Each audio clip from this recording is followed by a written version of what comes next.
Saudari-saudaraku pencinta Santa Teresa dari Kanak-Kanak Yesus, kita bertemu lagi setelah sekian pekan kita tidak saling bersua. Pada episode kali ini saya ingin berbagi tentang tips dan langkah-langkah menyembuhkan luka batin dari pengalaman Santa Teresa dari Kanak-Kanak Yesus. Jadi pertama kita akan lihat bagaimana luka batin Teresa ini, bagaimana dia mengenalnya dan tahu bahwa itu adalah satu luka batin baginya. Kemudian kita akan lihat bagaimana tips dan langkah-langkah konkret yang Teresa ambil untuk sembuh dari luka-luka masa kecilnya itu. Proses yang dialami oleh Santa Teresa bukan dengan bantuan seorang psikolog ataukah orang lain, tetapi Teresa sendiri mengalami itu dan dia sendiri berusaha bagaimana mengatasi dan menyembuhkan luka-lukanya itu. Mari kita lihat. Santa Teresa pernah mengalami sakit usia 8-9 tahun. Sakitnya ini meskipun ditangani oleh para dokter yang cukup ahli, namun mereka tidak menemukan penyakit yang diderita oleh Teresa. Tapi kemudian Ida Gores, seorang psikiatri, coba menganalisa gejala-gejala penyakit yang diderita oleh Santa Teresa dari sisi psikiatri dan psikologi. Ia menemukan bahwa Teresa sebenarnya pada saat itu mengalami problem afeksi, kemampuan untuk mencintai dan merasa dicintai. Lalu problem emosi, perasaan-perasaan termasuk sensitivitas, kepekaan yang tinggi, sehingga gampang tersinggung, gampang marah, gampang mengungkapkan perasaannya secara tidak teratur. Ketidaknyamanan ketika berada di luar lingkungan keluarga, meskipun di rumah pamannya sendiri dia merasa tidak nyaman. Lalu persoalan sosial, Teresa mengalami kesulitan untuk membangun pertemanan atau relasi dengan orang-orang di luar lingkup keluarganya. Kita ingat ketika dia di sekolah bersama teman-temannya yang membuli dia, benar-benar membuat Santa Teresa pada saat itu menderita dan dia minta berhenti dari sekolah. Dan juga kecemasan atau ketakutan yang tidak beralasan dan berlebihan. Ini gejala-gejala psikologis yang memang pada saat itu para dokter pun tidak mengerti. Karena ilmu psikologi, psikiatri pada saat itu belum berkembang dengan baik. Tetapi Ida Gores coba menemukan gejala-gejala penyakit ini. Mengapa Santa Teresa mengalami ini? Pertama, karena relasi dengan keluarga yang begitu kuat, Teresa dengan ibunya, orang tua dan kakak-kakaknya begitu baik, dan Teresa tidak mau kalau relasi yang begitu kuat dan baik, begitu akrab ini dipisahkan oleh kematian. Sehingga ketika dia usia 4 tahun, ibunya meninggal. Dan ketika ibunya meninggal, dia begitu terpukul dan merasa bahwa ini suatu ketidakadilan terjadi dalam dirinya. Bagaimana dia dengan usia sebegitu bisa dipisahkan. Dia tidak bisa terima bahwa dia harus terpisah bersama ibunya, meninggalkan sebuah ruang kosong di dalam batinnya. Nah, kemudian dalam kesulitan itu kakaknya Pauline coba membantu untuk mengatasi kekosongan karena ditinggalkan oleh sang ibu. Jadi karena relasi yang begitu kuat dengan sang ibu, jadi kekosongan itu sulit diisi. Tetapi Pauline, kakak sulungnya itu bertindak sebagai ibu yang kedua dan dia berhasil mengisi kekosongan yang dialami oleh Teresa. Tetapi ketika dia berusia 9 tahun, 10 tahun, sekali lagi Pauline masuk Karmel.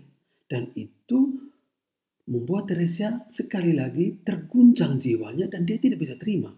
Bagaimana hal itu bisa terjadi? Kedekatan relasi yang begitu kuat, begitu istimewa dengan kakaknya Pauline ini harus dipisahkan, harus meninggalkan lagi sebuah ruang kosong di dalam hatinya. Dan itu untuk Teresa sesuatu yang tidak bisa diterima. Jadi dari sisi positif bahwa Teresa ini sangat dekat dengan ibu dan kakak dan orang tuanya. Tetapi di sisi yang lain, dari aspek negatif, Teresa sangat egoistis. Dia hanya berpikir tentang dirinya, berpikir tentang perasaannya, berpikir tentang kepenuhan soal dirinya sendiri, bukan tentang orang lain. Nah, hal ini yang menimbulkan luka di dalam dirinya. Dia merasa ditinggalkan oleh sang kakak, sang ibu. Dia merasa mereka tidak mencintai dia, tidak memperhatikan dia, tidak menanggapi kekuatan cinta yang ia miliki untuk mereka. Dia merasa seolah-olah ibu dan kakaknya itu mengkhianati cinta dan kebaikannya. Nah, inilah yang membuat Teresa merasa sangat terluka.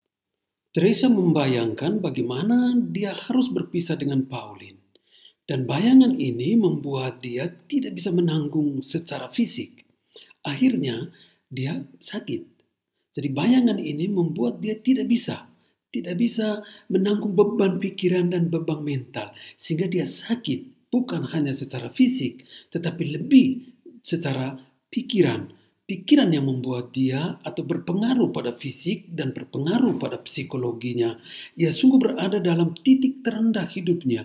Ia sungguh kehilangan segala kekuatan sehingga sering tenggelam dalam halusinasi dan dalam beban pikiran.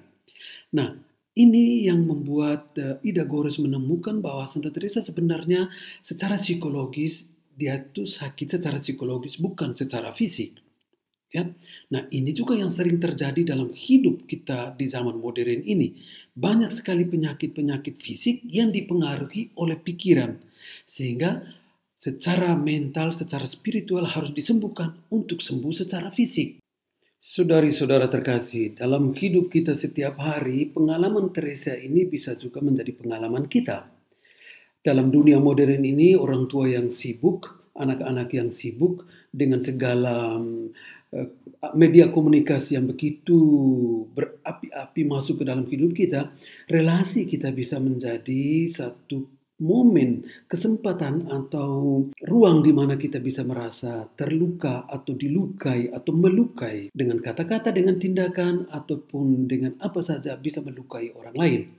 Maka pengalaman Santa Teresa ini sangat membantu kita bagaimana membangun sebuah relasi untuk pertumbuhan kemanusiaan dan juga pertumbuhan hidup rohani. Tips yang diambil oleh Santa Teresa untuk sembuh dari luka batin. Yang pertama, dia menerima bahwa ibunya sudah meninggal, kakaknya harus masuk Karmel, dan dia berjuang untuk mengatasi sendiri.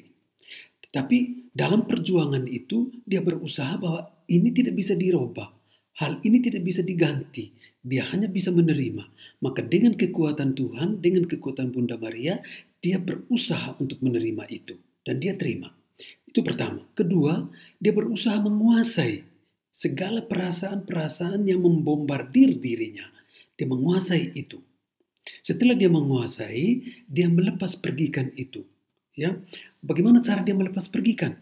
Dia berusaha menomorsatukan Tuhan dan sesama. Bukan lagi dia berpikir tentang dirinya, tentang perasaannya, tentang kekecewaannya, tentang luka-luka yang dia alami.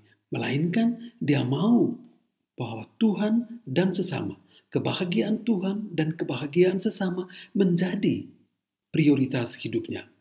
Ini cara dia melepas pergikan kekecewaan atau perasaan-perasaan negatif yang dalam dirinya. Yang keempat, dia bersyukur, ya, bersyukur kepada Allah.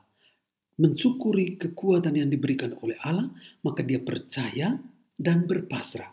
Dua poin inilah yang kemudian sungguh menjadi kekuatan dalam dirinya ketika dia mempraktikkan jalan kecil, percaya dan pasrah. Jadi ini adalah 4 langkah sederhana sebenarnya.